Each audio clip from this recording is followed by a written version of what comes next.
Mirador. Ici, nous dévoilons l'envers de la tapisserie.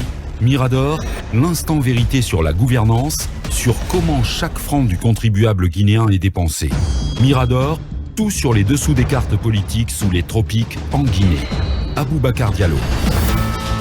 Merci de continuer de nous suivre sur nos différents canaux digitaux. Et cette sommation qui pourrait être celle de la CEDEAO, sortez-nous un calendrier de rétablissement de l'ordre constitutionnel. C'est à peine si la CEDEAO n'a pas utilisé ce ton impératif en direction du colonel Mamadi Doumbouya et du CNRD au sortir d'un sommet extraordinaire des chefs d'État hier jeudi 3 février. La CEDEAO a marqué sa préoccupation quant à l'inexistence d'un calendrier de transition 5 mois après le coup d'État du 5 septembre 2021 ici en Guinée. La Guinée, suite donc à ce sommet, et va-t-elle hâter les pas avant le prochain sommet des dirigeants de la CEDEAO de sorte à présenter au plus vite ce fameux calendrier de la transition? Nous poserons le débat dans un instant.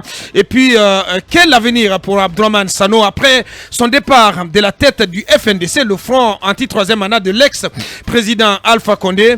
Et quel bilan peut-on tirer de son leadership à la tête du FNDC? Que deviendra donc ce mouvement sans celui qu'on appelait affectueusement le doyen Sano? Et quelle sera la mission du FNDC pendant cette transition? Vous le savez très bien, Abdourahmane Sano, et donc on n'est plus coordinateur du FNDC, et ce depuis hier jeudi. Il est remplacé à la tête donc de ce mouvement par Oumar Silla alias Fonike Mengue. On s'intéresse aussi à cette question qui est sur la table du côté de l'UFDG sur sa participation et celle de manière globale de l'ANAD quant au CNT. Le CNT donc qui tient sa session inaugurale demain samedi. Et puis il faut rappeler aussi que 10 nouveaux dossiers ont été transmis, 10 nouveaux dossiers d'audit ont été transmis au procureur de la République après le tribunal de première instance de Kaloum par le procureur général après la cour d'appel de Kaloum de Conakry. Le procureur de Kaloum est chargé à son tour de transmettre les 10 dossiers à la Cour de répression des infractions économiques et financières CRIEF. Il s'agit entre autres du rapport sur la régularité des inscriptions et réinscriptions des étudiants de l'université Symphonia, le rapport sur la paye du personnel DDG, ainsi que les rapports sur la Mamri, Air Guinée et Frigia. On en parle tout à l'heure avec notre spécialiste des questions économiques, le responsable des desk enquête de Mirador, Akumba Diallo. Avant de nous intéresser à ce drame qui a ravagé la résidence de notre confrère Antoine Kourouma du côté de Kobaya, on fait un premier point sur vos réactions. Le temps pour notre réalisateur Ibrahim Baben Diallo de joindre Antoine Kourouma qui a été victime donc de ce drame. Habib Orekoubi So, salut Mirador. Au fait, je peux vous écouter maintenant depuis ma région Kankan Nabaya sans avoir sans m'inquiéter donc pour mes forfaits, et merci pour ça car j'avais beaucoup souffert. Ni Allah, c'est Habib Orekoubi So depuis Kankan. On continue avec Aboubacar Delfa. Bonjour Mirador, l'écoute est favorable à Zéré Koré. Cet autre Fodé Fofana sur Facebook, monsieur Mohamed Kaba, tu as parfaitement raison sur le cas du ministre. Et Kéoutam de l'Art Noir sur Facebook. Bonjour Mirador, Aboubacar, vous vous suivez depuis Angers, voilà, peut-être que nous vous suivons depuis Angers, vous êtes les meilleurs, je vous souhaite de passer une bonne journée. Merci également à vous, chers compatriotes, j'imagine. Mamadou Mokhtar Diallo, cabinet a raison, le pays d'accueil peut refuser quelqu'un désigné par le pays. C'est le cas en ce moment du Mali avec Moussa Sy, présentement ambassadeur du Mali à Cuba, non accepté par la France depuis 1 an. Ensuite, en cette période de vache maigre où on va tirer tout cet argent pour payer les frais de rapatriement des anciens et toute la mise en route des nouveaux avec toute leur famille. Là aussi, Mamadou Mokhtar Diallo qui nous envoie ce message. Abdoulhamid Diallo, toujours sur Facebook. Bonjour Aboubacar et à toute l'équipe du jour. La CEDEAO est une institution qui ne sait pas aujourd'hui dans quel sens se diriger. Il fait du 2 poids 2 mesures. Quant à la nomination de Fonike Mengue pour diriger le FNDC, je le félicite et je lui souhaite bonne chance pour sa mission mission qui est de défendre l'intérêt du peuple et faire en sorte qu'il y ait la justice pour les victimes des événements qui se sont passés en République de Guinée. Abdram, le diplomate sur Facebook. Bonjour Film FM. Pour la question du CNT, j'ai beaucoup d'inquiétudes sur la durée de cette transition. Monsieur Dansa, non installé, commence des amalgames face aux jeunes. En passage, force et bon courage à Antoine Kourouma face à l'incendie chez lui hier. EDG voit ses problèmes et fait absolument rien. C'est une honte. Comment Tindila Keita sur Facebook. Bonjour Titi, mon frère bien-aimé. Merci. Bonjour à tous les autres chroniqueurs. La CEDEAO n'est plus que l'ombre d'elle-même. Un syndicat de chefs d'État à la solde du néocolonialisme français. Malheureusement pour elle, la jeunesse consciente refuse désormais de se laisser brimer. Vive le CNRD, vive le président colonel Mamadi Doumbouya. Enfin, Fofana Soriba Sokili sur la chaîne YouTube. Bonjour Mirador. C'est le temps de remercier solennellement M. Sano et tout le peuple de Guinée qui se sont battus contre le cow-boy pour lui arracher le pouvoir. Oulala. Et allez, en direct sur Film FM et dans cette émission, Antoine Kourouma, journaliste à Espace FM et chroniqueur donc chez nos amis des Grandes Gueules. Il est en direct. Bonjour Antoine. Oui, bonjour Abaka Diallo. Bienvenue sur notre antenne. Question pour Antoine avec vous, Talibé Barry. Antoine, tu as toute notre compassion et notre soutien. Bien évidemment, on a été terrifiés par les images qu'on a vues de l'incendie qui a ruiné donc, ta résidence. Explique-nous un peu les circonstances de cet incendie. Bon, les circonstances, je ne saurais les décrire parce que je n'étais pas sur place. J'ai été appelé aux environs de 17h, j'étais au bureau. Et des voisins m'ont appelé pour me dire qu'il y avait le feu dans la maison, il fallait que je vienne. Voilà, je pensais que c'était comme souvent on le fait, des gens qui appellent pour effrayer juste, donc j'ai pas pris cela au sérieux. Après, j'ai vu qu'il y avait des appels insistants, de différents numéros qui m'appelaient. Et lorsque j'ai décroché le deuxième, le troisième appel, c'était pratiquement les mêmes messages qu'on me lançait. Là, tout de suite, j'ai sauté dans la voiture pour essayer de rallier les lieux. Mais avant, j'ai tenté de joindre les sapeurs-pompiers. Et donc, Matoto m'a dit que ce n'était pas de sa compétence, ce n'était pas dans sa juridiction. Ils ont appelé Ratoma qui tout de suite est allé sur le terrain, mais il était trop tard. Tout était déjà consumé. Et heureusement qu'il n'y a pas eu de perte en vie humaine parce que madame et les enfants étaient et à l'école et au travail. Et donc, c'est ce qui s'est passé. Tout a été consumé, rien n'est resté. Ouais. Allez-y, Jaraï. Le micro. Avez-vous une idée de ce qui serait à la base de cet incendie chez vous? Pour l'instant, exactement, je ne saurais le dire. Ce que disent les voisins, également mon cousin à la maison, c'est qu'il n'y avait pas de courant depuis le matin.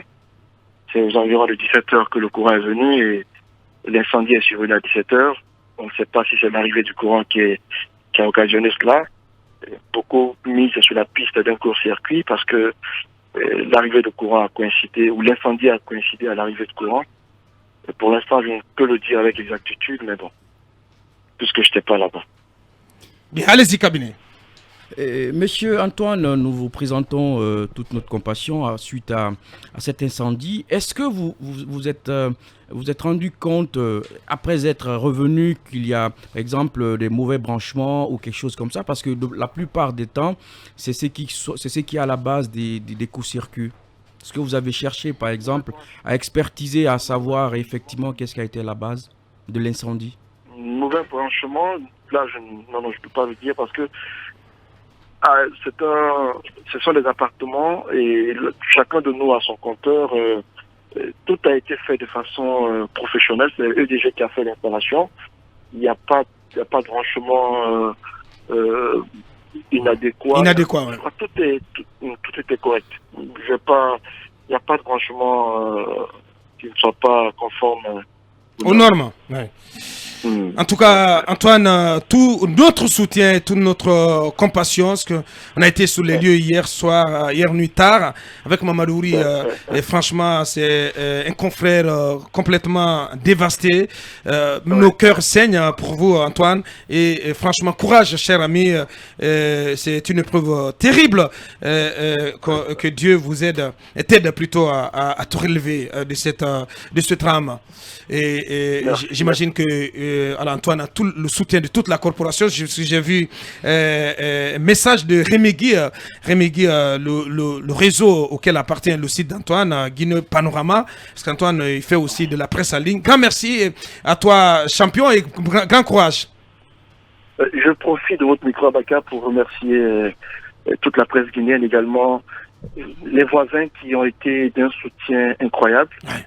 Dès les premières heures, ce sont eux qui ont tenté de maîtriser le feu, mais vu l'ampleur des flammes, ils n'ont pas pu, mais ils ont fait de leur mieux. Je leur dis merci pour tout, et surtout merci à tout le peuple de Guinée pour l'élan de solidarité qui m'a été accordé depuis hier. Ouais. Depuis hier, je ne fais que recevoir des appels et des messages sur la toile. Sincèrement, ça me dépasse, et tout ce que j'ai à dire, c'est merci à tout le monde pour cette solidarité. Merci pour tout. Merci Antoine, merci d'avoir pris la parole chez nous ce matin.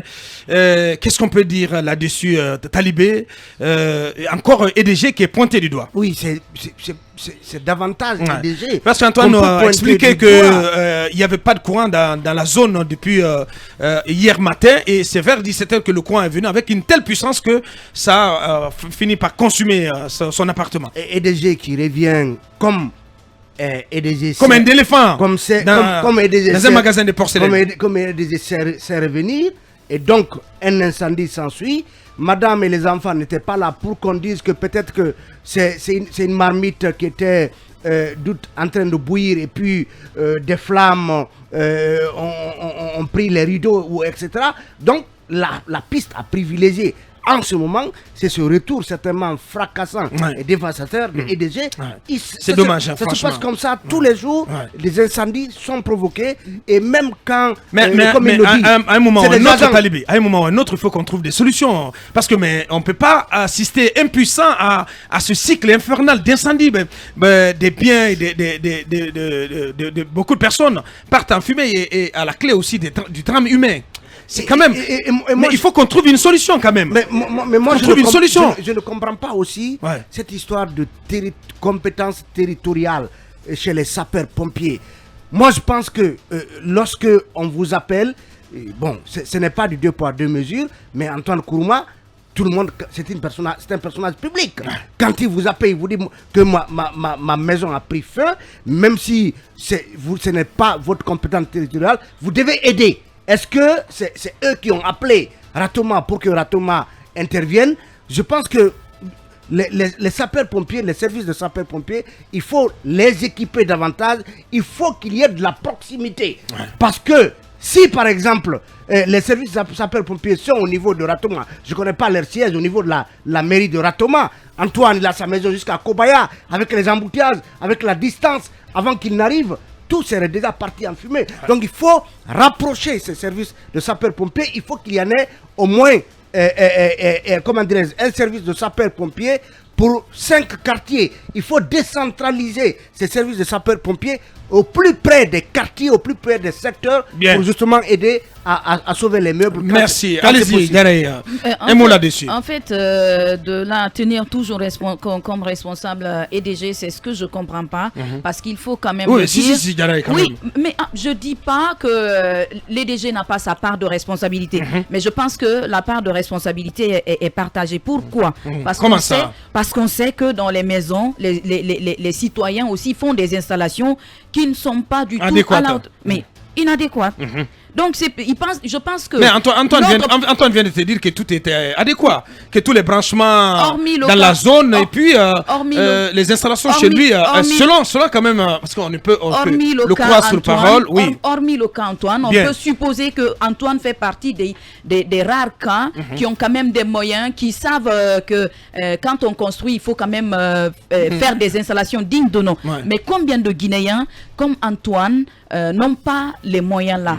Il y a a quand même beaucoup de Guinéens qui ont des installations qui ne répondent pas aux normes, qui font... Mais normalement, il y avait pour t'appuyer, il y avait quand même un contrat à l'époque qui existe entre IDG et Gentina Control qui devait certifier toutes les installations électriques dans tous les bâtiments. Mais où en est-on aujourd'hui dans ce contrat? Parce qu'on a appris qu'il était tombé à volo finalement. Le Guinéen contourne toujours. Le Guinéen aime ce qui est trop facile, ce qui est moins cher. On le sait. Il faut qu'il y ait de mettre de l'argent dans la qualité, il préfère mettre l'argent dans la contrefaçon et les conséquences. Voilà, c'est les courts-circuits. Merci. Il faut encourager une sorte d'éducation citoyenne à l'utilisation de l'électricité. Par exemple, honnêtement, à la base, il faut cette certification. Lorsqu'un bâtiment, les installations électriques d'un bâtiment ne sont pas certifiées par un quelconque opérateur, que ce soit Gentina Control ou un autre, si ce n'est pas fait, que le EDG ne connecte pas le bâtiment au réseau, à son réseau. C'est aussi simple que ça. Oui, je parle de pour des mesures de sécurité. Mais ce sont les agents, des agents incontrôlés d'EDG qui passent par d'autres manœuvres pour pouvoir avoir de l'argent. Je pense que ce sont eux qui font des branchements clandestins. On peut voir des concessions qui ont 2 branchements à la fois. Quand il n'y a pas de courant sur l'autre branche, ils profitent de l'autre branche. Je pense que voici ce qu'on pouvait dire. Merci, Jaraï. Allez, on marque la pause, monsieur le directeur de la radio. On marque la pause et puis pour nos partenaires, les annonceurs. Et puis on revient pour continuer cette émission par là de l'UFDG, mais aussi de la CEDEAO qui insiste, qui signe et persiste. Le colonel Mamadou Doumbouya, le CNRD, doivent donc se montrer transparents sur le délai de la transition en cours en Guinée.